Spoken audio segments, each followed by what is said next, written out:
반갑습니다. 잘 지내셨어요? 오늘 30일관데 제목 한번 읽어볼까요? 붉은 옷을 입은 당신은 누구이십니까? 이사야가 환상으로 예수님을 본 모습이 붉은 옷을 입으신 분이잖아요. 여기서 붉은 옷은 두 가지를 의미해요. 하나는 자주색 왕의 옷이에요. 왕의 옷. 또 하나는 붉은 피로 가득한 옷이라는 뜻이죠. 그러니까 왕이라고 하는 분은 공의의 심판자고, 피에 물든 옷은 고난받은 것을 상징해요. 그러니까 심판자이며 구원자라고 하는 예수님의 신분을 이렇게 간단하게 표현할 수 있는 거죠. 몰랐다는 거죠. 붉은 옷을 입은 당신이 누군지 몰랐다. 그런데 그분이 대답하기를 나는 나다 하면서 자신을 소개하는 것을 보면은 예수님이 바로 왕이며 심판자이지만 대신 피 흘리는 구원자로 나타나는 모습을 간단하게 이렇게 표현하고 있다고 생각하시면 좋을 것 같습니다. 우리 387페이지로 가면은 즐거운 교환이라고 하는 단어를 마틴 루터가 썼다고 그랬는데, 예수님이 오셔서 우리를 위해 하신 일이 뭐냐? 십자가에 죽으시잖아요. 그죠? 근데 원래 십자가에 죽을 대상은 우리지 예수님이 아니잖아요. 우리를 위해 대신 죽으시잖아요.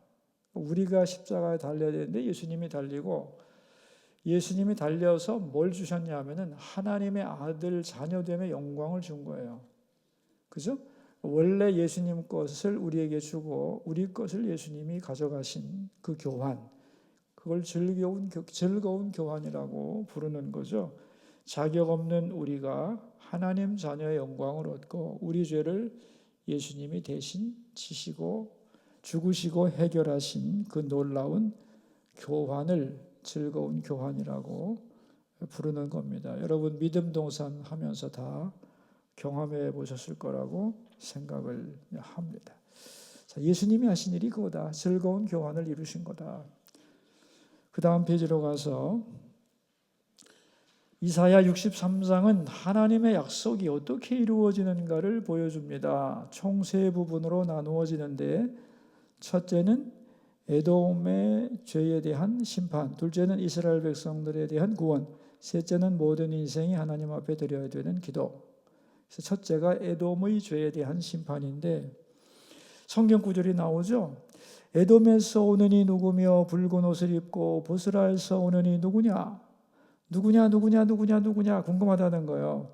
그런데 그분은 화려한 의복, 큰 능력으로 걷는 이가 도대체 누구냐 그렇게 묻고 있잖아요. 여기서 이제 에돔에 대한 이야기를 우리가 알아야 되는데, 에돔은 붓다는 뜻이다. 여러분 그 성지순례 가보면은 페트라라고 하는 곳을 가게 되는데, 페트라를 가보게 되면은 옛날에 에돔 지역이거든요. 땅이 빨개요. 바위도 빨갛고 아주 다 빨개요. 에돔은 붓다는 뜻인데 에서의 별명이죠, 그죠? 예. 그리고 에돔은 온통 붉은데 거기에 포도밭도 많아가지고, 포도도 붉잖아요. 특별히 그 포도 양조장이 큰 게 있는데 보스라에 그 포도의 산지라고 생각하시면 됩니다. 그럼 에돔 그럼 벌써 붉은 색깔이 딱 그 사람들은 떠오르는 거죠. 그런데 그 에돔에서 특별히 보스라에서 붉은 옷을 입은 분이 오시는데, 화려한 옷을 입고 위풍당당하게 걷는 그분을 보고 누구냐고 묻는 거잖아요. 그때 그분이 이렇게 대답을 했다는 거예요. 388페이지 밑에서 두 줄. 그는 나이니 공의를 말하는 이요 구원하는 능력을 가진 이니라. 그는 나이니, 이게 무슨 말이냐면 나는 나다 그런 뜻이에요. 나는 나다. 출애굽기에서도 나는 나다라는 말 나오죠. 나는 스스로 있는 자니라 그 소리예요. 나는 하나님이다 그런 소리예요. 그러니까 하나님이 자신을 가리켜 하는 말, 사용하는 용어가 나는 나다 그렇게 돼 있어요. 하나님만이 그 말씀을 할 수 있는 거예요. 나는 나다. 나는 여호와다. 스스로 있는 자다. 그런 뜻이에요. 그러면서 뭐라고 그랬냐면 공의를 말하는 이요 구원하는 능력을 가진 이니라 그랬어요. 여러분, 공의와 구원은 반대 개념이에요. 공의는 잘못된 것을 심판한다는 거잖아요. 개념이, 그죠? 구원은 그 반대 개념이에요. 공의와 구원은 반대 개념이에요. 그런데 예수님 안에 신적인 이분이 하시는 말씀이 나는 공의요 구원이다 그랬어요. 나는 왕으로서 심판하는 자이며 동시에 구원자다. 그런 얘기입니다. 우리는 이 개념이 굉장히 복잡하게 몇 단계를 설명해야 되는데 이스라엘 사람들은 금방 캐치하는 개념이라고 생각하시면 돼요. 이게 389페이지 맨 위에 두 줄에 설명이 되어 있어요. 압축하면 나는 왕이며 나는 나다 그랬잖아요. 심판자이며 공이죠. 구원자이다. 그런 얘기입니다.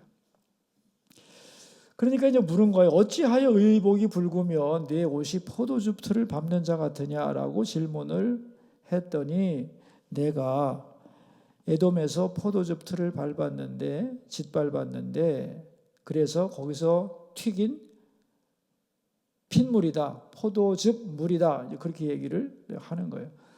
그게 어디 나오냐면은 그 세 번째 문단 두 줄 위를 보면은 에돔의 죄를 내가 심판했다. 분노해서 짓밟았더니 찾으셨어요? 네.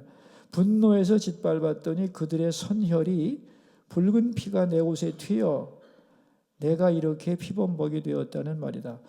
이게 뭐냐면 이제 포도를 생산해서 포도즙을 만들 때 커다란 절구통에 우리로 말하면 드럼통에다가 포도를 이제 추수해서 넣고 중간에 이렇게 파이프가 있고 그 드럼통에 올라가서 그냥 막 비비면 되는 거잖아요. 그러면 이제 포도 껍질이 벗겨지면서 붉은 물이 나와서 위에 있는 관을 따라 이렇게 흘러가게 되어 있는 거니까 다시 말하면 심판을 의미하는 거죠. 포도즙 틀을 밟았다는 것은 심판을 의미하는 에돔을 심판했다.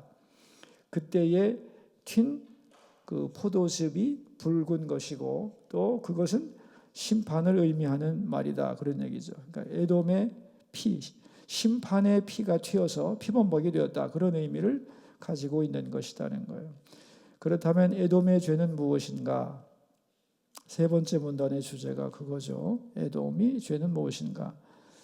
여러분, 이스라엘 사람들이 가장 이제 비참할 때가 언제냐면은 바벨론 포로로 끌려갈 때요. 나라가 망해가지고 남유다가 망했을 때인데 그 남유다가 망했을 때 이스라엘 사람들이 어디로 피했느냐 하면 에돔으로 피했어요. 왜냐하면 예루살렘, 이스라엘로부터 에돔이 가깝기도 하고 또 나름대로 형제 나라라고 하는 개념이 있었어요. 왜냐하면 이삭의 두 아들이 에서와 야곱 아니에요. 근데 야곱의 후예가 이스라엘이고 에서의 후예가 에돔이기 때문에 에돔 지역이기 때문에 형제라는 개념을 가지고 있어서 이스라엘이 망할 때 에돔으로 다 피했는데 에돔은 그들을 어떻게 대했는가? 질투가 있어요. 질투. 같은 조상을 모셨는데 니네만 선민이고 우리는 버림받은 자라는 생각을 하면서 니네도 이번에 철저하게 망해라. 그렇게 생각을 하고 아수르 사람들의 바벨론 사람들에게 에돔 사람들이 도망온 모든 이스라엘 사람들을 밀고 해서 다 잡아 죽이게 했어요. 그 내용이 이제 앞으로 보겠지만 우리가 수요일 날 보겠지만 마지막 문단에 보면 이 내용이 시편 137편에 나오는데 바벨론 포로로 끌려가서 이스라엘 백성들이 하는 말이 뭐냐면은 에돔 족속을 심판해 주소서 하고 기도를 해요. 아니 바벨론의 포로로 끌려가면서 바벨론에게 벌을 달라고 하지를 않고 에돔 족속 멸망시켜 달라고 합니다. 예? 원수가 누구예요? 바벨론에 지금 포로로 끌려가면서 누구를 욕했다고? 예? 에돔. 거기 나옵니다. 여기 다음 페이지로 보시면은 시편 137편 중요한 성경인데 거기 7절에 이렇게 나와요. 여호와여, 예루살렘이 멸망하던 날을 기억하시고 바벨론 자손을 치소서 그랬어요? 에돔 자손을 치소서. 그들의 말이 헐어버리라 헐어버리라 그 기초까지 헐어버리라 하였나이다. 그 기초가 뭐예요? 이스라엘의 뿌리를 완전히 뽑아버려라. 그런 얘기예요. 우리가 선민되지 못하는 한 선민이라고 의스되는 이스라엘의 뿌리가 이번 바벨론의 공격으로 싸그리 뽑히기를 바라는, 다시 말하면 이게 하나님 백성을 향한 증오잖아요. 증오. 그죠? 그 증오가 에돔에게 있었다는 거죠. 그래서 에돔은 심판받아야 할 이방 백성의 상징이에요. 하나님과 하나님의 백성을 미워하는, 대적하는, 심판받아야 할 이방인의 상징이 에돔. 그러니까 에돔은 심판받아야 마땅한 족속이고, 그 에돔이 붉고 그들을 향한 하나님의 심판은 정당한 거죠. 그죠? 그래서 심판자의 모습이 에돔을 심판하고, 특별히 에돔에서 포도즙을 밟는 모습으로 잔인하고 정확한 심판을 하는 심판자의 모습으로 상징되어 나타나고 있는 거예요. 그래서 마지막 세 줄을 보시면 이렇게 나오죠. 바벨론의 원수를 갚아달라고 하지 않고 에돔에게 원수를 갚아달라고 울었습니다. 한이 맺힌 것입니다. 같이 읽어요. 그러니까 에돔은 영적으로 하나님을 대적하는 사람들을 의미합니다. 그들을 향한 하나님의 심판이 확실히 있다는 것을 보여줍니다. 에돔을 향하여 하나님의 심판의 모습을 보여주고, 두 번째가 뭐냐? 이스라엘 백성에 대한 구원이 두 번째 주제인데, 여기 성경 구절이 참 재미있습니다. 같이 한번 읽어볼까요, 우리? 이는 내 원수가 없는 날이 내 마음에 있고 내가 구속할 해가 가까웠으나 내가 본즉 도와주는 자도 없고 붙들어주는 자도 없으므로 이상하게 여겨 내 발이 나를 구원하며 내 분이 나를 붙들었습니다. 그랬어요. 아무도 없다는 말이 나오잖아요. 그죠? 아무도 없다. 이게 뭐냐면 이스라엘 백성도 의롭지 않잖아요. 다시 말하면 에돔이나 이스라엘이나 공의의 입장에서 보면 똑같이 심판받아야 된다는 거예요. 구원받을 백성이 없어요. 그런데 문제는 뭐냐면 하나님이 심판자인데 이스라엘 백성들을 사랑한다는 거예요. 이게 이제 갈등이죠. 마땅히 에돔이나 도찐개찐이요. 똑같은 거예요. 다 선민이라고 뽐만 내지. 오히려 선민의 교만만 더 있었지 뭐 죄를 안 진 건 없잖아요. 똑같이 멸망을 시켜야 되는데, 이렇게 피해 심판을 해야 되는데, 문제는 뭐냐면 이 백성을 사랑한다는 거예요. 그래서 하나님의 딜레마가 나오는데, 그게 세 번째 문단이에요. 여기서 하나님의 고민이 나옵니다. 모두가 심판받을 대상인데, 문제는 하나님이 그들을 사랑하십니다. 그래서 은혜를 베푸셨다는 거예요. 그 은혜를 베푸신 내용이 이제 쭉 나오는 거예요. 애굽에서 노예가 되었을 때 그들을 건져 주시고, 그죠? 다음 페이지. 출애굽 시키신 것으로 끝나지 않고, 구원자였는데 구원으로 끝나지 않고 광야 길에 동참하시면서 함께 고난을 받으셨고, 그 다음에는 젖과 꿀이 흐르는 가나안 땅을 선물로 그들에게 주셨고, 이제 은혜 베푼 내용들이 이렇게 나오는 거예요. 근데 가나안 땅을 주어서 풍요롭게 살게 했더니 가나안의 신들을 섬기는 거예요. 또 이야, 어떻게 하면 좋죠? 이거 못된 짓만 계속하네요. 그죠? 그대로는 안 되겠어서 하나님이 뭘 하기로 결정했느냐? 죽일 수는 없어서 대수술을 하기로 결심을 해요. 여러분, 죽을 병 걸리면 어떻게 하면 돼요? 그냥 죽이면 되나, 아니면 대수술을 해야 되나? 에? 어느 게 사랑일까요? 그냥 각 죽어라, 그냥. 그게 그건가? 아니면 대수술을 해서 고생은 하지만 살려야 되나? 에? 그래서 대수술을 시킨 게 바벨론 포로라는 거예요. 근데 포로로 끌려가서 또 하는 짓거리 좀 보소. 지네를 살리려고 대수술을 하는 건데, 하나님의 능력이 없다. 옛날에는 포로된 우리들을 구원하더니, 아니 뭐야, 나라가 망해가지고 쫄딱 망해가지고 이방인의 포로가 되니 말이야, 왜 안 구해주나? 이딴 소리 하고 있다는 거예요. 지금 하나님이 심판에도 마땅한데 구원하기 위하여 많은 은혜를 주고 있는데 원망하고 있는 것을 보면서 하나님이 하신 말씀이야. 이걸 진짜 죽여야 돼, 말아야 돼.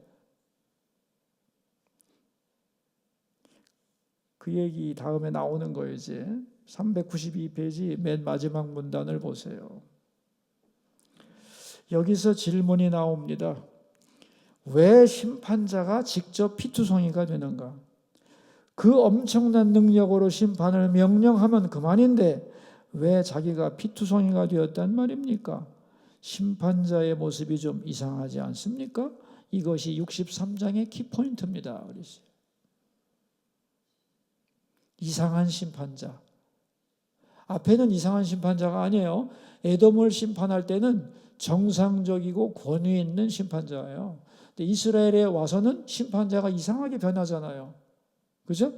아니 심판자가 왜 피를 흘려? 그래서 이제 393페이지로 가면 맨 위에 줄에 심판자가 대신 심판을 받은 것입니다. 그것이 바로 피투성이가 된 심판자의 모습입니다. 그래서 그는 심판자이면서도 구원자이고 의를 가져오는 분이 되시는 것입니다. 마치 무엇과 같으냐? 옛날에 전설 속에 있는 왕의 이야기. 엄정한 공의로운 왕이 있었는데 법을 어기면 안 되는데 사랑하는 어머니가 그 법을 어겼다는 거예요. 그러자 백성과 신하가 왕이 공의를 세울 것인가, 어머니의 사랑으로 덮을 것인가 고민을 했는데 왕이 벌을 공의롭게 처리하고 자신이 어머니를 덮어서 그 매를 맞아 피투성이가 되었다. 그걸 보고 모든 백성이 숙연해졌다. 그래서 사랑과 공의를 한꺼번에 성취한 왕의 얘기를 써 두었습니다. 그래서 마지막 문단 393페이지 마지막 문단, 예수님은 죄를 심판하심과 동시에 자신이 심판을 받으시고 십자가에 피 흘려 돌아가셨습니다. 이것이 이 땅에 오신 구원자의 모습입니다. 이렇게 구원을 했어요. 심판자가 구원자가 되는 거예요. 그런데 이 이중적인 모습이 이해가 안 돼서 물었던 거예요. 그러자 그분이 말씀하시기를 나는 공의의 심판자인 동시에 구원자라고 설명을 하셨고, 이것이 이스라엘 백성을 향한 하나님의 사랑의 내용이었다는 거예요. 다음 페이지 394페이지. 그래서 이제 우리가 해야 할 일이 뭐냐 하는 거예요. 뭐라고 그랬어요? 제목이 그러니 찬송하고 기도하라 그랬어요. 자, 이제 포로된 이스라엘 백성들이 해야 할 기도가 나와 있어요. 기도를 가르쳐 주는 거, 이렇게 기도하라고. 읽어봅시다. 주는 우리 아버지시라. 아브라함은 우리를 모르고 이스라엘은 우리를 인정하지 아니할지라도 여호와여, 주는 우리의 아버지시라. 옛날부터 주의 이름을 우리의 구속자라 하셨거늘 그랬어요. 하나님이야말로 진짜 우리의 아버지다. 육신의 아버지는 자식을 버릴 때가 있어요. 못된 아버지들은 얼마든지 버립니다. 하나님은 지긋지긋한 이스라엘을 안 버린다는 거잖아요. 그래서 여호와여, 주는 우리의 아버지시라 그랬어요. 진짜 아버지라는 거예요. 그러니 우리를 앞으로도 버리지 마시고 회복시켜 주시고 돌아와서, 포로에서 돌아와서 주를 경외하게 하소서라고 기도해라 가르치는 거예요. 그래서 여기 세 번째 문단, 죄인이지만 구원받은 하나님의 백성이 할 것은 무엇입니까? 두 가지입니다. 첫째는 지나온 인생을 생각하며 받은 은혜에 대하여 찬송해야 합니다. 왜냐하면 7절에 찬송을 말하며 그랬으니까. 다시 말하면 오늘까지 내가 살아있는 게 은혜잖아요. 우리가 할 일이 뭐냐? 감사의 찬송이고, 두 번째는 뭐냐? 395페이지. 둘째는 뭐예요? 기도해야 된다. 나를 버리지 않으시는 아버지 하나님, 나로 하여금 하나님을 경외하시고 나를 다스려 주소서. 만민이 해야 할 게 뭐냐? 찬송과 기도예요. 찬송과 기도. 그래서 63장에는 하나님이 이스라엘 세상을 심판하시고 이스라엘을 구원하시는 그 사역을 위하여 붉은 옷을 입은 예수님을 보여주시는 그러한 이야기가 나와 있는 거죠. 그래서 이사야서가 구약의 복음서예요. 구약의 복음서. 예수님에 대하여 가장 많은 말씀을 예언했던 책이 이사야입니다. 여러분, 이사야에 대한 책이 무지 많아요. 제가 이사야를 강의하기 위해서 우리나라로 번역된 책만 한 35권 정도 읽었거든요. 네. 내용이 복잡해서 이해도 잘 안 되는 것들이에요. 교만한 얘기가 아니라 이 책 한 권을 읽고 또 읽으세요. 이사야서 제가 2권 냈잖아요. 이 책을 잘 읽으세요. 이사야에 관한 가장 복음적이고 가장 쉽고 또 영적인 의미가 잘 담겨 있는 책이라고 생각을 합니다. 오늘 이 강의가 마지막이에요. 이게 앞으로 이제 2강가가 남았는데 내년에 개강할 때는 요한복음으로 시작할 거예요. 요한복음으로. 그러니까 2가는 다루지 못하요. 왜냐하면 2가 다루고 또 색 바꾸면 좀 그렇잖아요, 그죠? 그러니까 오늘로서 이제 마지막을 하는 건데 이사야 이 책이 참 소중한 책이라 생각하고 앞으로 이 책의 가치가 더 드러날 거라고 저는 생각을 합니다. 우리 마지막 문단을 한번 읽어볼까요? 왜 이렇게 이해할 수 없는 일이 일어났는가? 인간을 향한 하나님의 사랑 때문입니다. 이것이 사랑의 모순입니다. 그러므로 하나님의 사랑은 죄인을 심판하는 대신 자기 아들을 심판함으로써 그 문제를 해결했습니다. 이것이 우리가 받은 은혜입니다. 그러므로 그 은혜를 우리는 찬송해야 하고 오늘도 그 은혜 가운데 살도록 기도해야 할 것입니다. 우리 문제를 풀어봅시다. 1번. 이스라엘에 대한 구원의 내용은 무엇인가요? 우리 많이 배웠잖아요. 출애굽의 역사부터 시작해가지고, 그죠? 애굽에서 구원하시고 광야를 통과시켜 주시고 환란에 동참했잖아요. 가나안 땅을 주시고 대적이 된 그들을 고치기 위해서 포로로 보내시고 그러니까 이스라엘 역사 자체가 구원이에요. 구원. 그래서 성경을 뭐라고 하느냐? 구원 역사라고 하는 거예요. 성경의 모든 역사가 다 구원을 위한 하나님의 몸부림을 설명하고 있는 거예요. 2번. 이 땅에 오신 예수님의 구원자로서의 모습은 무엇인가요? 이상한 구원자죠. 이상한 구원자, 한마디로 말하면. 이 과의 제목이에요. 붉은 옷을 입은 당신은 누구십니까? 이게 이 땅에 오신 예수님의 구원자로서의 모습이에요. 공의로 죄를 심판하는 분이 도리어 스스로 심판을 받는 분으로 나타나는 것이 예수님의 모습이다.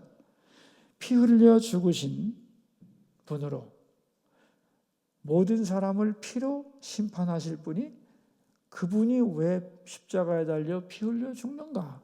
그 이상한 심판자, 대신 죽는 심판자의 모습이 바로 구원하는 예수님의 모습이다. 그런 얘기입니다. 3번. 모든 인생은 하나님께 무엇을 해야 하나요? 또 내가 경험한 사랑의 은혜를 나눠봅시다. 이 구역 예배의 내용 자체가 나눔이니까. 나눠보세요. 설교하는 거 아니라 나눠보시면 되는 거예요. 그러니까 나는 어떤 때 찬송했는가? 어떤 기도를 하고 있는가? 그것이 우리가 주님이 원하시는 그 내용인가? 그런 것들을 얘기하면 되죠. 지나온 인생을 통해 받은 은혜를 찬송하고 또 앞으로 우리가 어떤 기도를 드려야 될 것인가, 이런 하나님의 진리를 잘 이해하고 나를 영원토록 다스려 달라는 기도를 해야죠. 우리는 항상 필요한 돈만 달라고 기도하지만 진짜 기도는 그게 아니에요.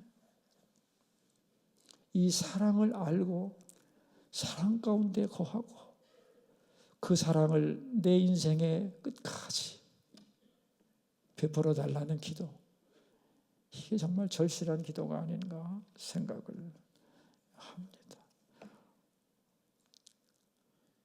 수고 많으셨어요, 여러분. 한 학기 잘 마무리해 주시고 또 내년에 우리 다시 새로운 편제 하에서 새로운 교제를 가지고 우리 만나도록 그렇게 합시다. 우리 함께 기도합시다. 고마우신 하나님 감사합니다. 올 한 해도 이사야서를 통하여 구역 예배를 드리게 해주셔서 고맙습니다. 좀 어렵기도 했을 겁니다. 예언서의 배경을 이해한다는 것이 참으로 어려운 일이기 때문에, 그러나 우리 성도들 열심히 인내하고 잘 이해하려고 지혜를 구하며 여기까지 성숙시켜 주셔서 참 고맙습니다. 이제 구역 방학에 들어가는데 마지막 시간까지 은혜로 꼭 붙들어 주시고 방학 동안에도 우리 모든 구역이 은혜 가운데 평안하게 하시고 또 수고한 모든 구역 지도자들에게 위로와 축복을 내려주시고, 그리고 내년에 또 새로운 구역에서 새로운 교제로 우리 함께 만날 수 있도록 축복하여 주옵소서. 존귀하신 예수님의 이름으로 기도하옵나이다. 아멘. 감사합니다. 수고 많으셨어요.